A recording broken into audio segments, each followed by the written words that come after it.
Jim, you usually start us off. Is there, or can I open? Can I open? You guys need some linebackers. Y'all went out and got them. Trey Johnson and Mike Mitchell. Just those are two big name guys. Just what does that mean to the program? From your bench. Well, we knew that it was obviously a point of interest for us. We had to go out and get linebackers, and we actually think that we got three. And Darren Lee is another guy that we list as an athlete, as a guy that has some length and some different things. But I think we addressed some things that we're really looking for. I mean, obviously it starts with numbers. We are down in numbers at the linebacker position, as you know from last year. But we're going to continue to have to find guys that can come in and be ready to play. And both those guys give us a skill set, I think, that have the ability to come in and hopefully help out in some way. As to how much they can pick up. They're not in spring ball this year, which would have been real nice. But again, there's some things you can't do.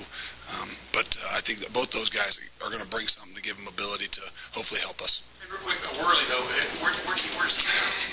We'll wait on that. We'll let Coach Withers. But no, I mean, again, I think the best thing I could say that we did, and Coach Withers and Coach Vrabel and Coach Combs, we really said, hey, we got to find some guys with some length. And who knows what these guys, I think the interesting thing about recruiting is who knows what they'll look like in about 12 to 18 months. And that's what we're really excited about, is to see some of these guys like a Chris Worley, like a Darren Lee, that that maybe they didn't wait to the last day and maybe they were a 3-star or some whatever it is. James Laurinaitis always reminds us on signing day, as he was up there riding the elliptical. Yeah, I know he's in the NFL, he's on the elliptical. I don't understand it either, but that, hey, I was a 3-star until I committed to Ohio State, and then they bumped me up to like 3.5. So don't get too carried away with the stars of things. But those are kind of guys that you like to see what they look like in 12, 14, 16 months of being with Coach Marotti and his staff, and so what they will be, who exactly knows? But we love what they are right now. Bill. Over Bill's dispatch. Herman said that the Trey Johnson thing in the end became a street fight. Could you give us some more details about the lengths to which you had to worry and to make sure that stayed in the fold, and also just the linebacker group as a whole? How does it stand now? Well, I mean, all these are fights in some ways, and as it comes down to the end, like, we can't forget that just because a guy commits early that it wasn't a dogfight itself. So some of the ones that come down at the end, and again, when you're in that area where there's going to be a lot of other schools, maybe in the SEC schools or some other schools, people are going to continue to go after guys, and I think that's what it was. It was a battle. Was it really? Was there a situation? I don't know. I mean, obviously he took another visit. Those are things that you don't always know about or catch wind of, but he's a great kid. He's got a great family. He's got a great high school coach in Coach Wofford that really did a great job at helping us, keeping us up to date with what was going on. And Coach gets a little worried, but I think Coach Herman said that we did everything we could, and we could rest well. And the linebacker group as a whole, how does it reach Shazier, who's the only experience you guys got right now? Well, really, if you think about it, Shazier's the only experience we've got in the front seven coming back next year with a lot of experience. So I think that whole group, it's going to be an exciting time. I know that I'm excited. I know Coach Vrabel's excited. We got some young guys. Maybe at the linebacker we're a lot thinner with just depth and numbers, but it's going to be an exciting time. It's a big winter. It's going to be a big spring. Back row left, Kevin. Coach Kevin Newton, BuckheadGrove.com. Specifically about Mike Mitchell, a lot of people had an opportunity to see him on TV at the opening, running laser sub 4.4, all the athleticism, whatnot, but he's also the son of an NFLer, Ken Mitchell. Can you talk about his athleticism and also what kind of football player people, what you saw out of him that really that got you guys very into him? Well, Mike in general, it's a unique family, and obviously, that was one of those situations that Coach Herman did a great job at, even getting us onto Mike, and that ability to build that relationship over time. But it's a very unique family. I mean, if you really look into it, when you get a chance to meet this kid, and you get the chance to meet his family, and you'll probably hear about his brother in the near future as well. But it's a very unique family, and his dad is a very unique guy, and he's going to bring some very unique tools. And again, he's played all different kinds of football. He played the big 5A football in Texas as a junior, and then went back to Prestonwick as a senior and did an unbelievable job. A guy that went down to the All-Star game in the opening and those kinds of things, and really shined very well. But I think he's more than just a combine guy, and that's what's exciting about having the ability to get him here. He's going to be a guy that's physically going to be able to step on the field, match up with everything we got. Now we just got to make sure that he's got the football side of things. But when you got one of them, it gives you a lot better chance to get on the field early. Middle, Steve? Hey, Coach Steve Hellwagon, Bucknuts 24/7. Coach Meyer, when he was here, said it was very important across the board on defense that you guys recruited well. Looks like 15 of the guys in this class are on defense. I mean, that's the preponderance of the class on the defensive side. Just talk about what you were after, how important it was to get quality guys at every position. Well, it always is, and we do an unbelievable job. Coach does an unbelievable job. Coach Pantone, Mark Pantoni, and then that whole crew, they do an unbelievable job at making our jobs a little bit easier in the evaluation process. Yes, you can look at the height, you can look at the weight, you look at some of the intangible things, but it really comes down to what we feel good about is that we evaluate these guys on film.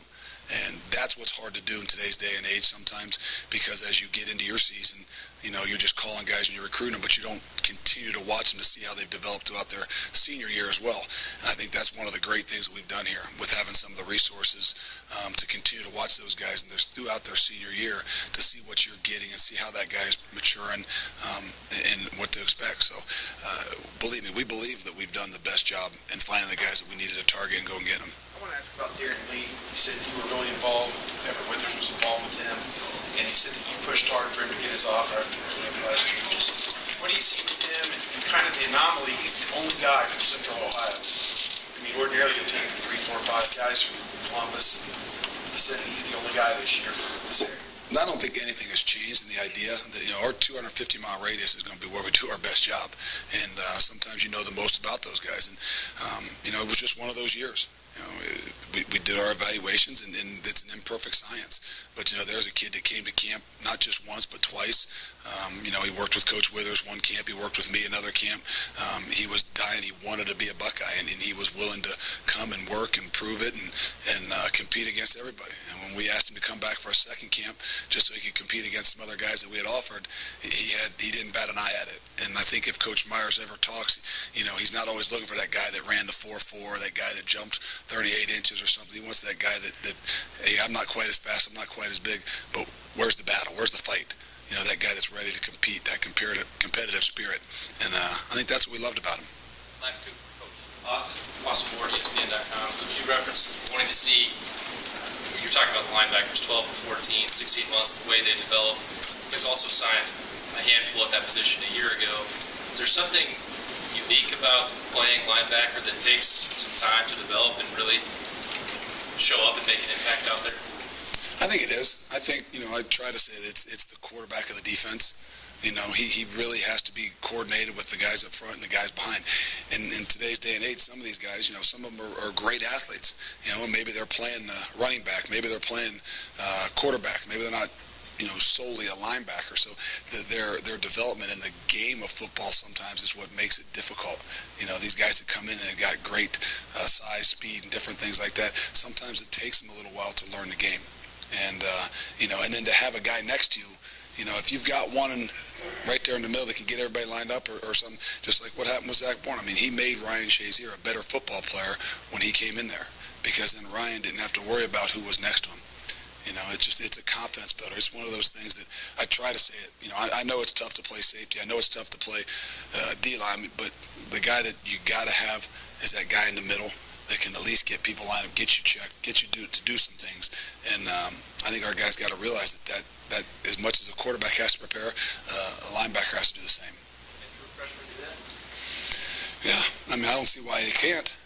Now is it going to be difficult? Yeah, it's going to be very difficult. But hopefully that, with some of the experience that we have, I mean, you got a Ryan Shazier as a guy that's got a lot of experience coming back, and it doesn't matter which one is the guy that's in the middle that's helping everybody out, as long as there's one. So that's what's exciting. That's why they call us coaches, and that's why we have spring ball. Middle, Brandon, last question. Brandon against double deals, and I was just wondering, now that we're here, you've got 2 or 3 signatures from linebackers. Can you talk a little bit about the journey? I mean, you had a couple guys committed originally in the spring, and then to lose those guys and have to go back through the process and end up with the guys that you wanted at the end. Been hit in the head too many times. We lost. I can't remember. I know that we feel good about the ones that we got, and things always work themselves out. They really do. and that's what, it's just like talking about Darren Lee. I mean, things work themselves out. If a guy's dying to be here and he wants to show and he wants to compete and he does what he wants to do, he'll come and show you. And if the guy is meant to be here, to me, he'll be here. Now, sometimes we got to show him all the things that he needs to see, and if he's from a state of Texas, then maybe he doesn't know that he's dying to be here. He doesn't know that this is the right place, but it's our job to show him and make him feel like it is and hopefully show him that it is. And, so I think they worked themselves out. Whether we lost somebody early, I can't even, to be honest with you, tell you to remember it, but I don't think I would change it. Anything we've done, I wouldn't change anybody that we got, that's for sure.